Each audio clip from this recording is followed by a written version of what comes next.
अदाकार अनुपम खेर ने लापर्ड के बयान की मजम्मत की। उन्होंने लापर्ड के बयान को मंसूबाबंद बताया है।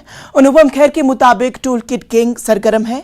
उनका इस तरह का बयान देना शर्मनाक है। रिप्लाई टू इट, अगर हॉलोकॉस्ट सही है तो कश्मीरी पंडितों का एक्सोडस भी सही है। ये एक प्री प्लान मुझे लगता है, मैं जितना ज़्यादा जानता नहीं ऐसा प्री प्लान लगता है कि प्लानिंग किया गया है, बिकॉज उसके बाद इमीडिएटली टूल किट गैंग जो है वो सक्रिय हो गया। It's shameful for him to make a statement like this. और स्टेटमेंट बहुत गलत दिया है, लेकिन फिर भी आपका from a community who have suffered Holocaust, Jews have suffered Holocaust, and he comes from that community, and for him to sort of make a statement like this, he has also pained those people who have जो इस त्रासदी के शिकार हुए आज से बहुत साल पहले। तो मैं यही कहूँगा कि ये हमारे गणपति जी, सिद्धि विनायक के भगवान उनको अकल दे और सद्बुद्धि दे, ताकि वो इस तरह लोगों के हजारों लाखों लोगों की जो ट्रेजेडी है उसको मंच पर से इस्तेमाल करके अपना एक ध्येय पूरा ना करें।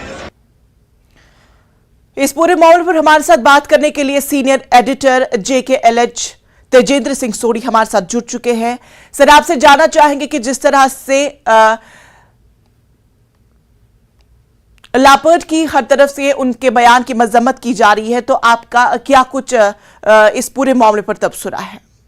देखिए, नदाव लापिद ने जो स्टेटमेंट दी है कश्मीर फाइल्स को लेकर, देखिए 35 साल बाद कोई ऐसी मूवी बनी थी जिसमें कश्मीरी पंडित कम्युनिटी का दर्द दिखाया गया था, कैसे उनको अपने घरों से बेघर किया गया, कैसे कश्मीरी पंडितों को अपने कश्मीर से उजाड़ कर दूसरे इलाकों में सेटल होने के लिए मजबूर किया गया, कैसे कश्मीरी पंडितों की औरतों के साथ बदसलूकी की गई, कैसे उनके जो मेल मेंबर थे, उन्हें जो उनके लीडर्स थे, सरेआम उन्हें मारा गया।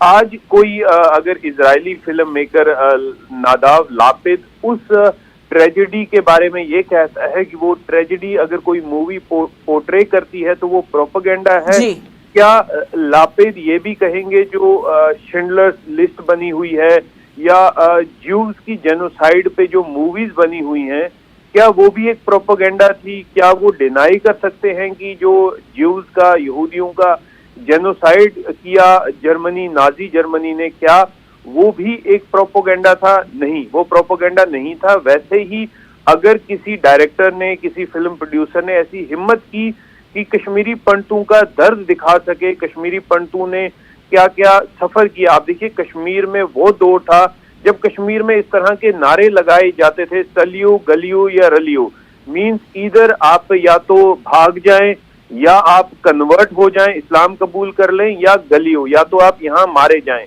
तो इस तरह के नारे लगाए जाते थे। तो उस माहौल में कौन वहां रह पाएगा? कश्मीरी पंडितों के सरेआम आपने देखा, आरू से उनको वहां पर काट दिया गया, बैंड साहब में काट दिया गया, सरेआम टीपालाल टकलू को सरेआम गोली मार दी गई। ऐसे अनगिनत उदाहरण हैं जहां पर कश्मीरी पंडितों को सफर करना पड़ा। और अगर पूरे देश को 35-36 साल बाद किसी ने ये हिम्मत की देश को हकीकत दिखाने की, तो दी कश्मीर फाइल्स नाम की फिल्म ने किया। लेकिन नदाव लापिद की ये स्टेटमेंट की एक प्रोपेगेंडा मूवी है, ये वहां पर इस प्रतियोगिता में नहीं होनी चाहिए थी। ये एक बहुत ही गलत और निंदनीय स्टेटमेंट है उनकी।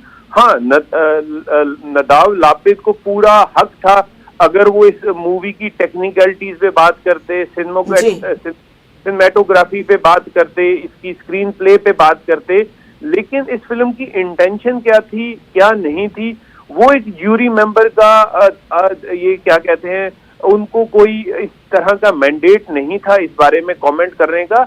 ये बिल्कुल ऐसा लगता है कि सोची समझी साजिश थी, किसी कोई इसके पीछे कुछ लोग जो इन्वॉल्व हो सकते हैं इस तरह की स्टेटमेंट दिलवाने के लिए।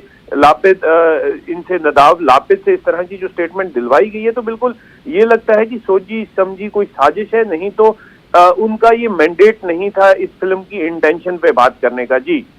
बिल्कुल तेजेंद्र साहब, जिस तरह से ये भी बात बताई जा रही है कि अब उन्हें किसी भी हाल में किसी भी सूरत में माफी मांगनी चाहिए, और क्यों न मांगनी चाहिए, क्योंकि ये कश्मीरी पंडितों का दर्द नहीं है बल्कि पूरे हिंदुस्तान के लोगों का दर्द है। और जिस तरह से हम जेनोसाइड की बात करें तो उन पर भी काफी बड़ा ये सवाल उठता है अगर वो माफी न मांगे। बिल्कुल सही कहा आपने, नदाव लापिद को माफी मांग लेनी चाहिए। हालांकि नदाव लापिद अकेले नहीं, जो इजराइल के एम्बेसडर हैं उन्होंने भी नदाव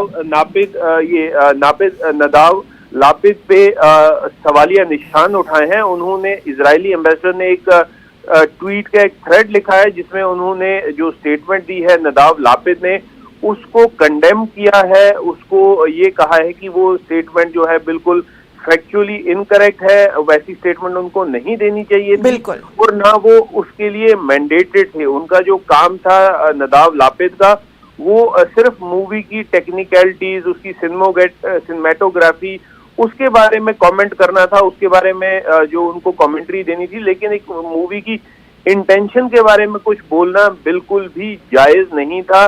बिल्कुल अभी आप देखिए कि कश्मीरी पंडित कम्युनिटी जो पिछले 30 साल से अपने ही मुल्क में, आप देखिए बिल्कुल ये एक दर्दनाक सान्या ही नहीं, आप इसे कह सकते हैं ह्यूमन ट्रेजेडी है कि किसी पूरी कम्युनिटी को अपने ही मुल्क में उनको शरणार्थियों की तरह, माइग्रेंट्स की तरह रहना पड़ता है। 1990 में अपने घरों को छोड़ के वो लोग जम्मू में आके टेंटों में रहे, यहाँ पर भीषण गर्मी की वजह से भीषण जो उन्होंने यहाँ पे हालात जो हैं वो फेस किए। उसके बावजूद भी जो कश्मीरी पंडित कम्युनिटी है उन्होंने जो देश विरोधी गतिविधि कोई नहीं की। देश का, हिंदुस्तान का तिरंगा झंडा जो है वो हमेशा परचम जो है बुलंद रखा, लेकिन उसके बावजूद भी पूरे देश को उनके बारे में क्या ट्रेजेडी उन्होंने फेस की उस बारे में उनको कोई भी जो किसी ने लोगों को नहीं बताया।